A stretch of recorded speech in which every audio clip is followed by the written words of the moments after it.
Foi feita para mim a seguinte pergunta: Orlando, se as emoções não são controláveis, o que falar sobre a inteligência emocional? Como trazer uma comparação sobre a psicanálise? Gente, isso é tão interessante ver isso, porque esse tipo de pergunta, porque a gente está lidando com conceitos que são trazidos para a gente de forma popular, e a gente compra isso para a psicanálise como se fosse uma coisa normal. Ela traz algo de normalidade. O Daniel Goleman, quando ele vai falar sobre, ali na década de 90, sobre inteligência emocional, ele traz uma discussão interessante. Ele está trazendo um contraponto à questão do QI, quociente de inteligência.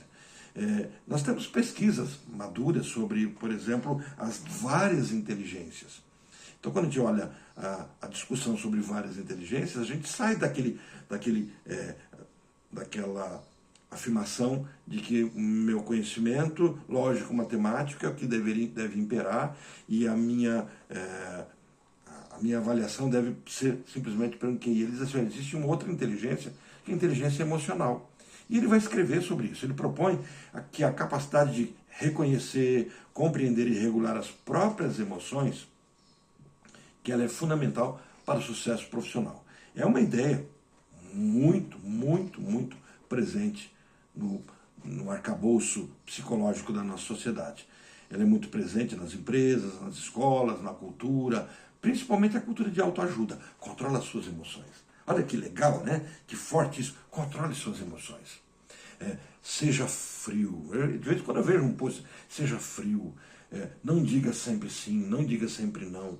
Não se envolva. Olha que legal. Se toda a humanidade fosse isso, assista o filme Equilibrium. Filme maravilhoso. É de ação. E é essa sociedade utópica equilibrada. As emoções sob controle. Olha aí, né? Toma um Rivotril da vida. Vamos tomar um Venvance para controlar e te dar o foco. Vamos tomar aí um ansiolítico legal, né? Olha o lítio para estabilizar tudo. É cultura isso. Controle emocional. Essa ideia de autocontrole, de empatia e gestão, ela está presente, mas ela carrega ciladas. E por isso algumas pessoas odeiam a psicanálise. Porque quem apresenta muito dessa cilada é a psicanálise. Primeiro, vamos pontuar alguns detalhes aqui. Primeiro ponto. As minhas emoções estão ligadas à minha inconsciência. Elas são constituídas a partir do meu nascimento. Eu nasço com emoções básicas. Eu nasço com a emoção da raiva, do medo, da tristeza, da alegria. Os meus primeiros medos que eu tenho, com os quais eu nasço, são medo de altura e medo de barulho. Os outros medos são constituídos a partir da minha história. Bom, eu já nasço com medo de altura e já nasço com medo de barulho. É natural. Mas as minhas emoções são expressões. Emoção, um movimento para fora. As minhas emoções, esse meu movimento de expansão, ele é trazido de uma forma universal para todos com essas 4 expressões simples: alegria, tristeza, medo e raiva. Depois se sofistica, vira nojo, surpresa, desprezo, depois viram sentimentos, aquilo que é chamado, por exemplo, como emoções disfarces. Mas a gente está caminhando na teoria das emoções. Mas o que eu quero mostrar para vocês é que as emoções elas vão surgir dentro de um momento em que o nosso inconsciente também está se constituindo. Então eu preciso entender, primeiro, que para a psicanálise o meu inconsciente não se deixa controlar. E se as minhas emoções estão contidas no momento em que só aquilo que constituirá o inconsciente existe, como controlá-las? Para Freud, para Lacan e para os outros psicanalistas, o sujeito não é senhor de si e nem das suas emoções. O Pedro Calabres, que é um médico, que vai trabalhar essa questão das emoções, ele descreve uma cena bem interessante. Você está na água e de repente você vê um tubarão. Controla as suas emoções. Você já leu que se você der um tapa no nariz do tubarão, ali no focinho, na frente dele, ele foge de você. Controla as suas emoções, espere. E ele vai dizer assim: isso não existe. Ele começa a descrever fisiologicamente o que começa a acontecer. Aquilo que a gente descreve muitas vezes como uma emoção de medo, a quantidade de reações bioquímicas, fisiológicas que acontece. Eu escapo da parte racional, da própria parte ligada aos meus desejos e entro no modo automático que me dá condições de sobreviver. Eu sei que eu não tenho que correr de um cachorro pitbull que esteja vindo na minha frente. Mas o natural é que eu corra, mesmo sabendo que o cachorro correrá mais do que eu. Alguns dão conta de travar, paralisar e tomam uma decisão de agarrar o pescoço do cachorro, né? E a gente pode caminhar tudo isso. Mas a emoção é incontrolável. Não somos donos da nossa emoção. O inconsciente é o protagonista da vida psíquica. As emoções, desejos, sintomas, eles não são simplesmente reguláveis. Eles estão no campo da inconsciência. Por força de vontade, treinamento ou técnica de autocontrole. Isso não existe para a psicanálise. Então, quando você escutar um psicanalista dizendo assim, controle suas emoções, vamos tentar ser bonzinho e entender em que contexto ele está dizendo isso. Talvez ele esteja trazendo um pouco de razão. Se controla, calma.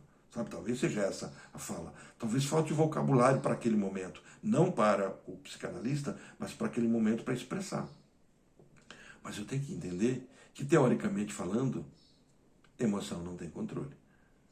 Olha o que Freud vai dizer. O eu, o ego, não é senhor na sua própria casa. Ele já está deixando muito claro. O meu ego não tem...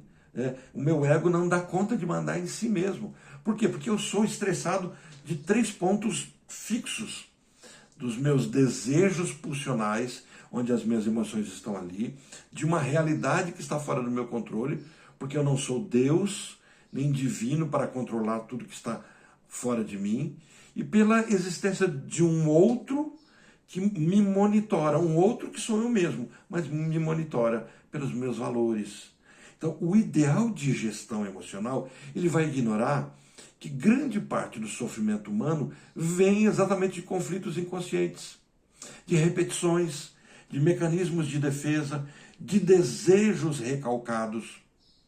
O desejo, ele pode reconhecer racionalmente um sentimento. Olha, o meu desejo pode reconhecer racionalmente um sentimento, mas isso não significa que eu vou ser capaz de transformá-lo ou controlá-lo. É algo mais forte do que eu. Eu posso anestesiá-lo. Eu vou ali, tomo uma fluoxetina, eu tomo um outro medicamento, um Desdul da vida, e aí eu me controlei. Não, eu me anestesiei, eu coloquei uma coleira, uma focinheira, mas tudo por dentro ainda está acontecendo. Basta que o medicamento pare de fazer efeito sobre o corpo, para que tudo aquilo que não foi elaborado venha à tona. Se eu estou triste por uma perda e eu tomo um antidepressivo, aquele antidepressivo só me tirou a percepção da dor, mas a dor ainda está ali, o sentimento ainda está ali. Então eu preciso primeiro entender isso. Como é que eu posso ser dono das minhas emoções se, primeiro, o meu inconsciente é incontrolável? Primeiro ponto. Segundo ponto, o meu ideal de autocontrole, ele pode ser patológico. Eu posso me controlar como uma contenção e um mecanismo de defesa do meu ego. A inteligência emocional, ela pode se transformar, ela mesma, isso que eu estou chamando de remédio, num novo superego. Sabe, o império da felicidade, o império do autocontrole. Eu tenho que me controlar. Toda vez que eu coloco, eu estou evocando, chamando para mim a força superegóica, que me monitora, que ostensivamente me aprisiona. Uma exigência de autocontrole, adaptação e desempenho constante, negando a legitimidade do sofrimento. Se está doendo, eu tenho direito de chorar. Talvez socialmente eu me condicione a não chorar em determinado ambiente, mas terei que chorar em outro ambiente. Eu tenho direito de gritar, de me expressar, porque é uma emoção. Está doendo. Tudo isso é um não reconhecimento de algo que é legítimo do sofrimento, do conflito do não saber, do desejo dividido. As coisas acontecem e mas por que aconteceu? Uma mãe que perde um filho, alguém que é demitido do trabalho, um casal que rompe seus elos, a pessoa se vê diante de um descontrole.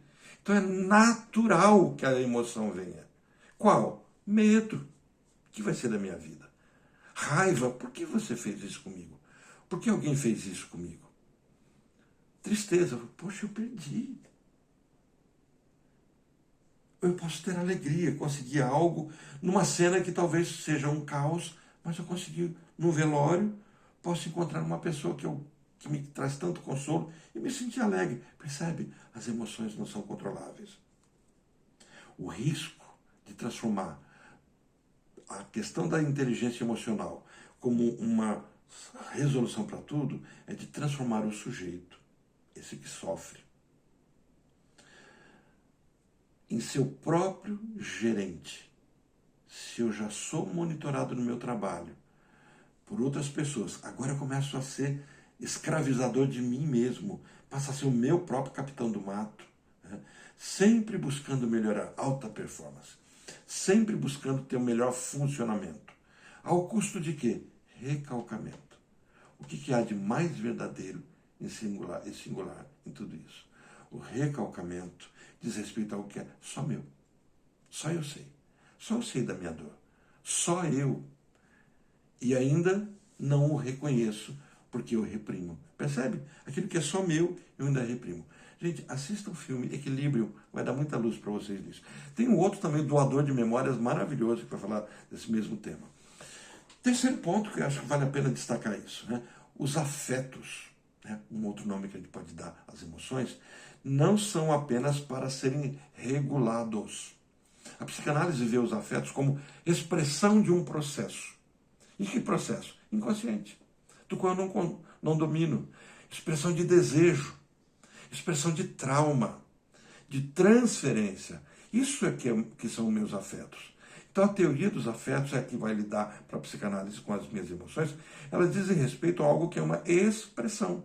O afeto não é apenas algo a ser gerido, gerenciado, mas a ser escutado, interpretado, levado a sério naquilo que ele é opaco, no que eu não enxergo. Eu preciso levar a sério. Se eu não gosto de algo, eu não tenho que dizer assim, mas por que eu não vou gostar de algo? Eu tenho que perguntar, por que não gosto de algo? Por que esse afeto veio para mim? Se eu tenho raiva, ódio em alguma cena, se eu passo por um determinado ambiente e aquilo me angustia, eu não tenho que simplesmente ressignificar, dar sentido, ter controle da cena. Eu tenho que me perguntar, por que isso está me fazendo mal? O afeto não mente. Ele sempre diz alguma verdade do sujeito. O afeto não mente. Ele sempre diz algo. Então essa tentativa de neutralizar ou de domar as emoções rapidamente pode impedir o sujeito de acessar conteúdos fundamentais da sua história. Eu posso estar dando remédio que vai matar mais, que vai necrosar mais, que vai machucar mais, que vai fazer o trabalho do recalcamento. Um quarto item que eu preciso destacar ao falar sobre essa teoria das emoções e do império do bem-estar e da inteligência emocional é sobre a singularidade e o conflito. Olha, a inteligência emocional, ela tende a propor técnicas de, gravem isso, padronização para todos. Como se você não fosse único. Como se você não fosse singular. A psicanálise trata cada um como cada um. Por isso não tem receita de bolo. Orlando, como é que eu vou atender o paciente? Cada um é um. Orlando não tem um manejo fixo, uma cartilha. O paciente chegou, bom dia, senta, sirva um cafezinho ou não, pergunto como foi seu dia, eu sigo um roteiro? Não. Todos precisam ser respeitados na sua singularidade. E quando eu traço uma teoria dos afetos, das emoções, e digo que tal afeto tem que ser controlado, eu estou trazendo uma padronização. Eu estou desconsiderando a singularidade da história de cada sujeito, a vivência dele, suas fantasias, seus traumas, sua relação com o desejo e com a falta. A psicanálise, ao contrário, ela aposta que o caminho para a cura, gravem isso também, passa pelo reconhecimento do conflito. Por que isso me afeta? Da divisão. Por que eu não estou bem com a minha própria decisão? Do mal-estar. Por que eu estou me sentindo mal no lugar onde eu tinha que estar completamente bem? Da singularidade e do sofrimento.